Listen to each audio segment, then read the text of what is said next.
that you have of what you want. Okay? So the image that we all have, I hope, the image that you have for your child is that they grow up to be someone who is an effective human being with splendid and noble qualities. So if they decide to be a lawyer, then they need to be very good at law, but they also have to be a loving and compassionate human being. So if they're really good at law, but they don't care about anyone, then they're not a good lawyer. But if they care about people really deeply and they're not good at law, they're also not a good lawyer, right? So we have to have both. But let's say we want to have a child who grows up to be a wonderful musician with splendid qualities. Okay, that's what we have in our heart. Okay, so the heart sends that image to the head. And we just talked about one of the things we need to do is have review. We need to do review, okay? So the head says, okay, here's the review I think we need to do. We need to make sure that we have a piece that has very long legato bows in it, so we're going to make sure that we practice chorus every day. And we want to make sure that we have a piece that's peppy and fun, so we got to make sure that we have mango walk in there every day. And then we're going to have a piece that my child just loves. My child loves playing Pirates of the Caribbean. I don't know, what do they like? And so we put that in there, okay? So we create our repertoire list. We've done all that analysis. And then we send that out to our hand. Our hand meaning that we're going to do it. Then you have to do it. You have to show up and you have to do your review even though you're more worried about all the other stuff that you have to do that's too hard. Do that review because we know it's important. This is also what I tell my students to do for actually playing, okay? So in this case, the ear would be listening to what the sound is. But at this point, the ear tells the heart whether or not you're doing it.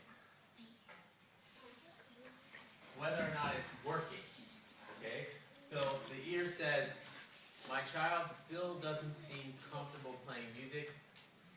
My child still doesn't really seem to love it. My child's not improving, whatever. Then you have to ask yourself, am I doing what I'm supposed to be doing?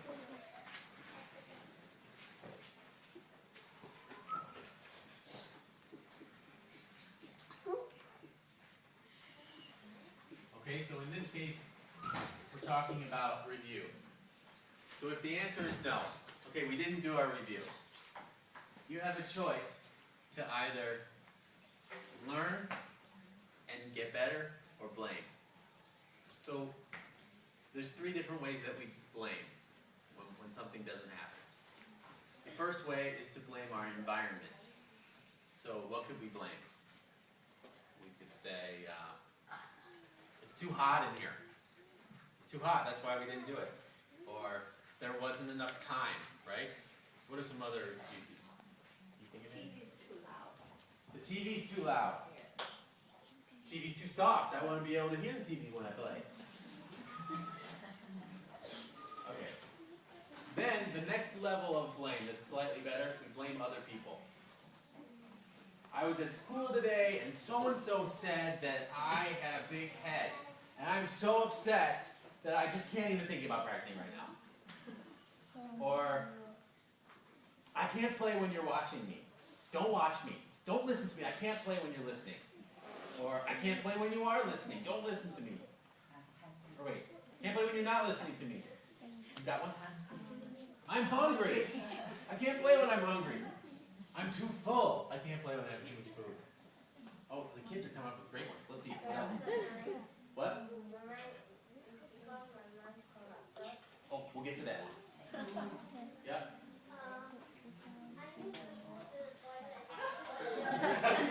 Okay. Going to the bathroom is a perfectly legitimate need. Okay. My teacher is bad. I have a bad teacher. My teacher doesn't explain well enough, and that's why I'm not getting better. Okay? Then, the top reason, the next step of blame, my mind is corrupted. Is that what you said? My mind is corrupted. I'm just bad at this. I just don't have any talent. Teenagers, they always say, well, I just suck. That's what they say.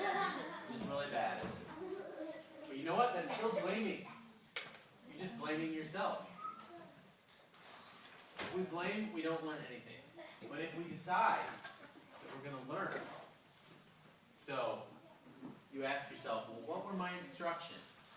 What were my instructions? My instructions were to do my review every day, mindfully. Did I do that? Yes. Did I do it every day? No. How many days did I do it? 2.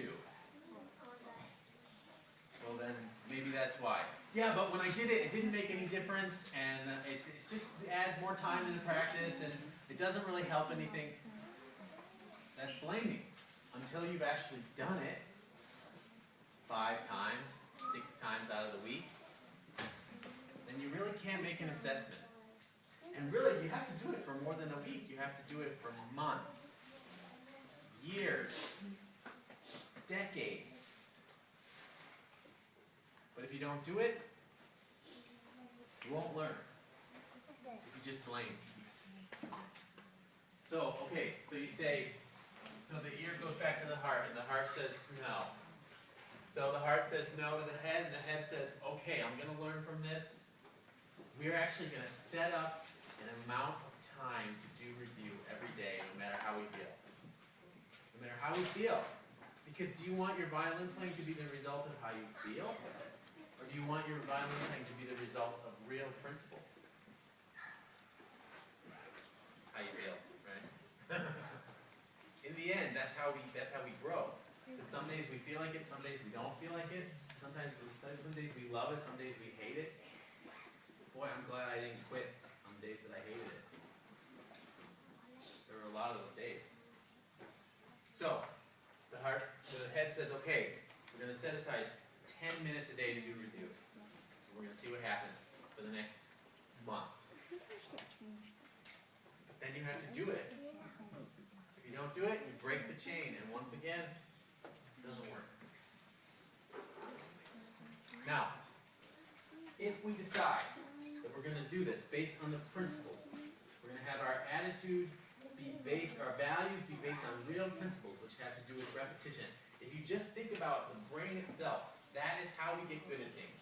The more we fire those neurons, we build up what's called myelin in the neural pathways, and those neurons can go from moving 2 miles an hour to 200 miles an hour.